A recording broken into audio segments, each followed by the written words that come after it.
Welcome students. अब हम revision करेंगे अपनी बीई जीएलए 136 की कंप्लीट रिवीजन करने का फुल हमारी ये क्लास रहेगी। इसमें फुल रिवीजन रहेगी यूनिट 1 से लेकर के आपको, आप अगर ये देख पा रहे हैं स्क्रीन पर, तो यूनिट 1 से लेकर के यूनिट 16 तक आपका रिवीजन रहेगा। ठीक है, आइए चलिए हम इस रिवीजन क्लास में आप सबका वेलकम है। चलिए, ये कंप्लीट रिवीजन क्लास है और आप यहाँ पे देख सकते हैं कि यूनिट 1 से लेके 16 तक हम इसमें कंप्लीट करेंगे, एक ओवरव्यू करेंगे इंग्लिश एट वर्क प्लेस में।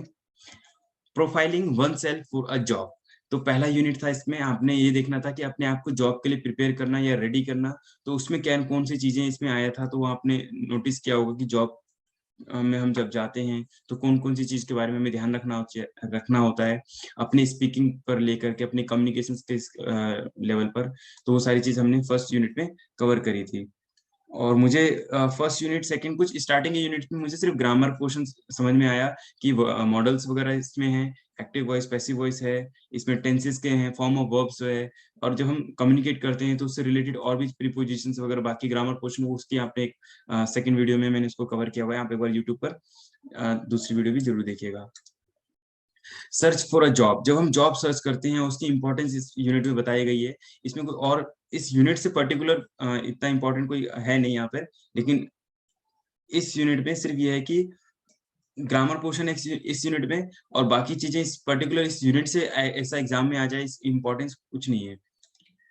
Responding to a job advertisement, यानी जॉब एडवर्टीजमेंट से रिलेटेड है कि एक जॉब एडवर्टीजमेंट आप कहाँ सीख करते हो, कैसे ढूंढते हो, इससे रिलेटेड इसमें है। और एक है इसमें comprehensive responding to a job ads, है ना। अपर अगर कोई जॉब आती है तो जॉब से रिलेटेड अगर हम एप्लीकेशन देते हैं तो उस वो जॉब एप्लीकेशन कैसे होती है, ये हमने इस यूनिट में पढ़ना है। कि इस यूनिट में हमने पढ़ा कि जॉब लेटर्स कैसे लिखे जाते हैं, और फॉर्मल लेटर के बारे में बात हुई है इस यूनिट में। यूनिट 4 है non verbal communications body language. Obviously है ये आपका जो बुक है वो है इंग्लिश एट वर्क प्लेस, तो इसका मतलब है कि आप वर्क प्लेस पे किस तरीके से अपने आप को प्रेजेंट करते हो। तो ऑलमोस्ट ये सारा प्रेजेंटेशन के ऊपर है कि कम्युनिकेशन कैसे होगी आपकी। अब जॉब पे जब जाते हैं तो जॉब इंटरव्यू से लेकर के आपके जॉब में जब एग्जिस्टिंग होते हैं तो वहां पर आपका कम्युनिकेशन कैसा रहेगा। तो कम्युनिकेशन से आपका ग्रुप डिस्कशन हो सकता है, प्रेजेंटेशन हो सकती है। वैसे बेसिकली इन्होंने फोकस किया है ग्रुप डिस्कशन और प्रेजेंटेशन में फोकस किया है, otherwise communication through out the आप जो ऑफिस जर्नी होती है, जॉब की जर्नी होती है, कम्युनिकेशन आपको पूरी ऑफिस जर्नी में होती है।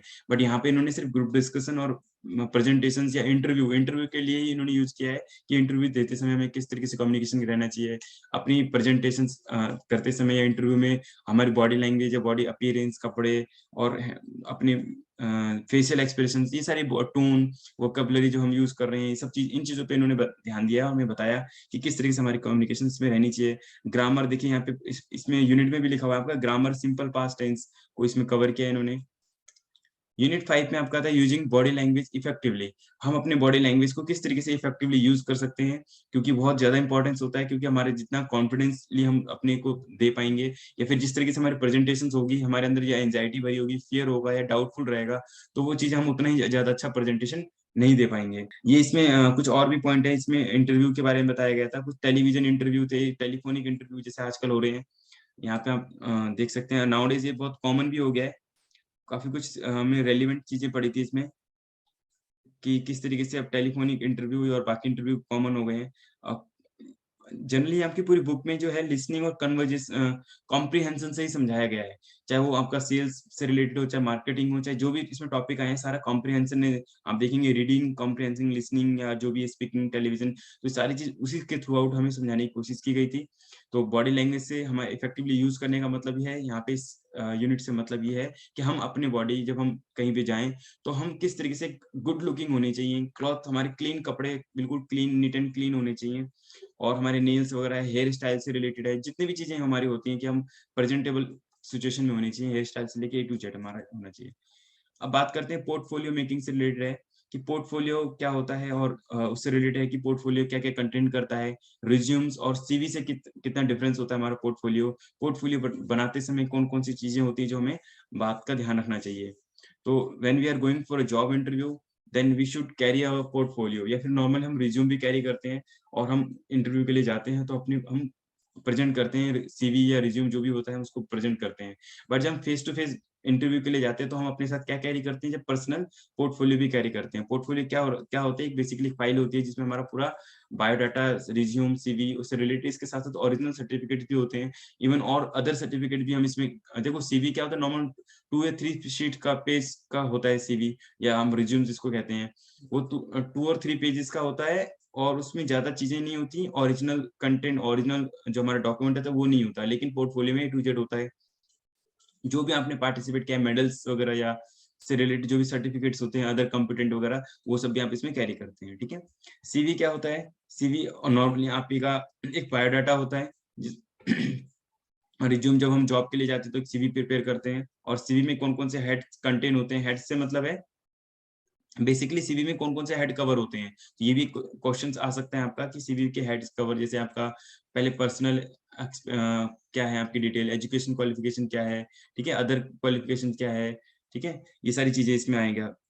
और फिर ग्रामर देखो, रिवाइजिंग टेंसेस, कुछ और ग्रामर के बारे, हर एक चैप्टर्स में आप देखेंगे कुछ न कहीं आपको ग्रामर से रिलेटेड चीज़ें बताई गई हैं। Preparing for an face interview, तो for face an interview, interview को कैसे फेस कर रहे हैं? इंटरव्यू को फेस करना इतना ज़्यादा चैलेंजिंग क्यों हो गया है? नाउ-ए-डेज़ हमने इसमें क्लास जब हम कर रहे थे तब हम डिस्कस भी कर रहे थे कि नाउ-ए-डेज़ इंटरव्यू को फेस करना अपने आप में एक चैलेंज है।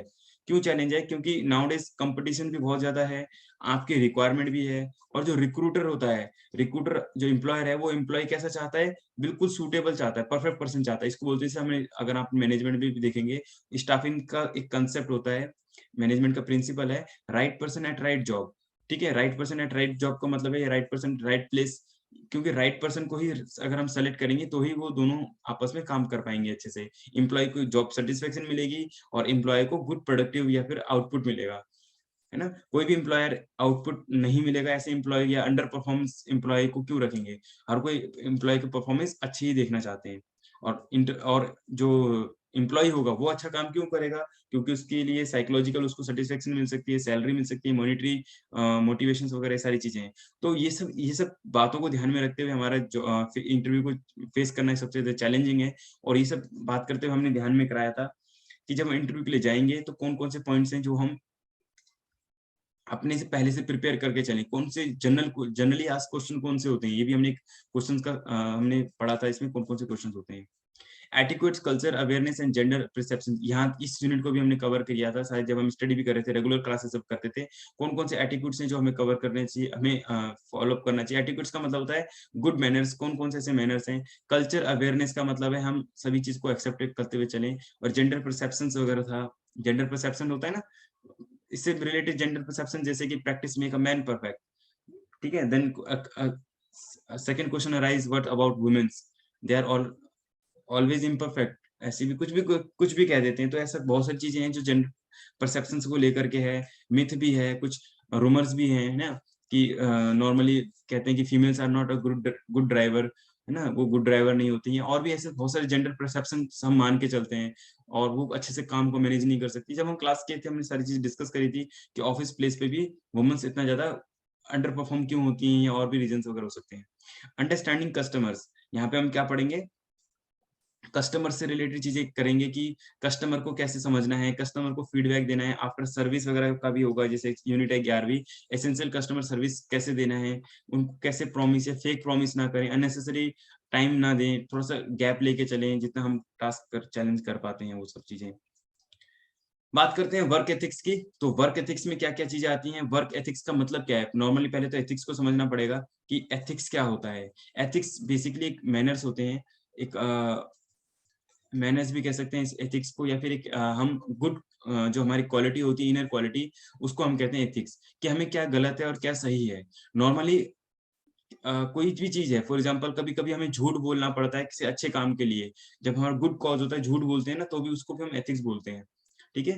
तो ये चीज़ एथिक्स में कवर होती हैं, जैसे गांधी जी ने बताए थे, 7 सिन वगैरह बताए थे, या फिर और भी कई सारी चीज़ें हैं जो हमारे एथिक्स में कवर होती हैं। जैसे अननेसेसरी प्रॉफिट नहीं कमाना चाहिए, या हमें बहुत ज़्यादा प्राइस को एक्ज़ैजरेट नहीं करना चाहिए। अनडू इन्फ्लुएंस जिसको हम कहते हैं कि अ, स्टॉक आउट हो चुका है, मार्केट में प्राइस बहुत कम मतलब सप्लाई नहीं है, तो हम अपने प्राइस बढ़ा दें। अननेसेसरी प्राइस बढ़ाना करके प्रॉफिट कमाना, ये कोई भी ऐसे काम नहीं करने चाहिए, ये सारे एथिक्स में आते हैं, वर्क एथिक्स में। तो ये तो हो गया बिजनेस से रिलेटेड। वर्क एथिक्स में मतलब जब आप जाते हैं तो क्या-क्या, जब जॉब पे जाते हैं तो क्या हमारे लिए क्या इंपॉर्टेंस है, ये सारी चीज़ें में डिस्कस करेंगे।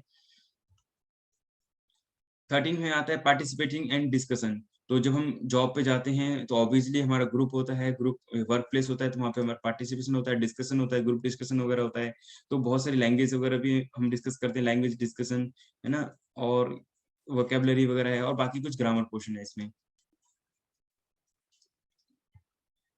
मेकिंग प्रेजेंटेशंस, तो अब वर्क प्लेस पे नॉर्मली अगर आप किसी अच्छी ऑर्गेनाइजेशन में होते हैं तो वहाँ पे कई बार आपको अपॉर्चुनिटी मिलती है और कई ऑर्गेनाइजेशन में कुछ प्रेजेंटेशन करने का मौका मिलता है, चाहे वो इंटरनल ऑर्गेनाइजेशन हो, चाहे वो कहीं बाहर किसी दूसरे क्लाइंट के सामने प्रेजेंट करने का भी मौका मिलता है। तो वो प्रेजेंटेशन कैसे देनी चाहिए और उसके लिए क्या प्रिपरेशन होना चाहिए, ये सब चीजें हैं। स्टेजेस ऑफ प्रिपरेशन ये भी इंपॉर्टेंट है यहाँ पे।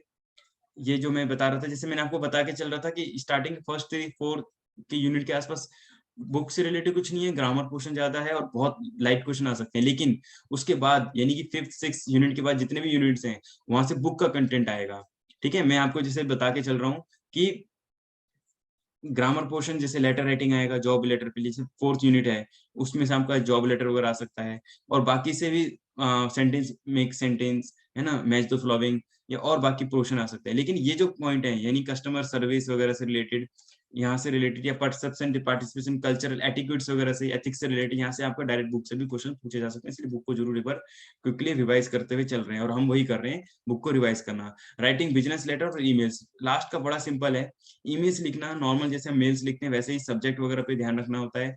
मेनली क्यों सब्जेक्ट पे ध्यान रखना होता है ईमेल्स में, क्योंकि डेट वगैरह ऑलरेडी मेंशन्स होती है, कौन मैसेज भेज रहा है कौन नहीं भेज रहा है ये वैसे ऑलरेडी पता होता है। बट डेजिग्नेशन, एक ईमेल के अंदर डेजिग्नेशन होता है। फुट नोट जिसको हम बोलते हैं, कि जो हम एंड नोट भी बोलते हैं, जो लास्ट में नोट होता है, कि हर ईमेल के हाथ में एंड नोट होता है। तो मेल के ध्यान रखते समय एंड नोट या फुट नोट पे ध्यान जरूर दें, क्योंकि उससे आप ईमेल का कंटेंट के बारे में पता लगता है, ईमेल किसने किस कंटेंट में लिखा है।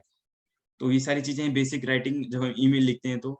और बिजनेस लेटर राइटिंग जहां से आपको आता है, कि बिजनेस लेटर राइटिंग में मैंने आपको शायद बताया था, बिजनेस लेटर राइटिंग में क्या बताया था, कोटेशंस। कोटेशंस क्या होती है, जब एक पर्सन सप्लाई करता है ना दूसरे कस्टमर और बायर्स एंड सप्लायर के बीच में, तो ऑब्वियसली दो बिजनेस पार्टीज होंगी, तो एक दूसरे से कांटेक्ट करती है, तो लेटर लिख करके कांटेक्ट करते हैं कि हम आपसे इतना जो है मटेरियल परचेज करना चाहते हैं। तो सेकंड पार्टी कोटेशन बताती है कि हम आप इतना अमाउंट में उसको प्राइस में सेल कर सकते हैं।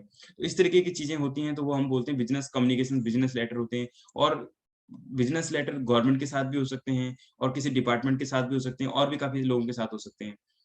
लैंग्वेज ऑफ बिजनेस राइटिंग, और कौन सा हम स्टैंडर्ड लैंग्वेज को हम चूज करते हैं बिजनेस लेटर लिखने के लिए।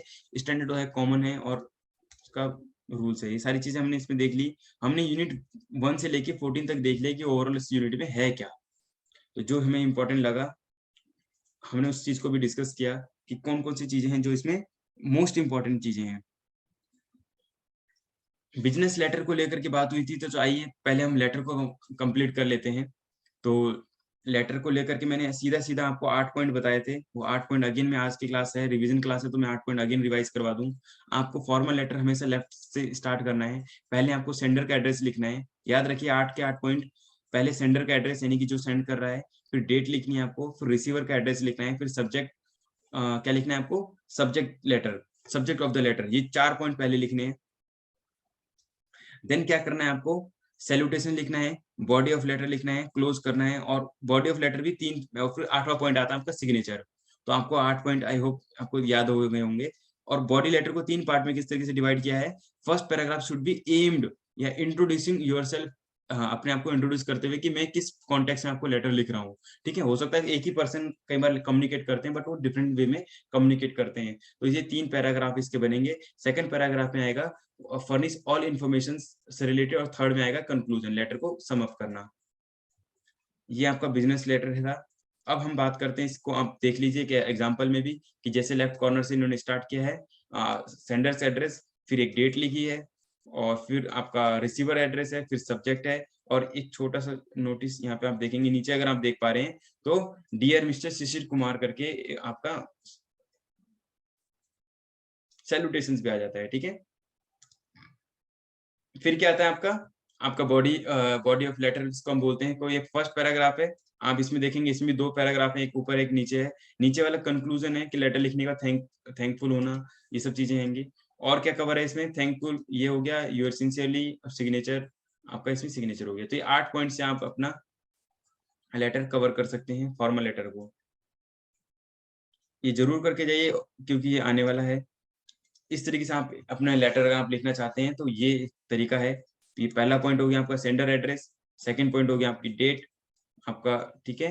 थर्ड पॉइंट हो जाएगा आपका रिसीवर एड्रेस, फोर्थ पॉइंट क्या हो जाएगा? सब्जेक्ट हो जाएगा। फिफ्थ पॉइंट क्या है आपका? सैल्यूटेशन बहुत इंपॉर्टेंट होता है। क्यों होता है सैल्यूटेशन इंपॉर्टेंट? क्योंकि मिस्टर, मिसेस जो भी होगा पर्सन, उसको जिसको लिख रहे हैं लेटर, वो बहुत इंपॉर्टेंट है।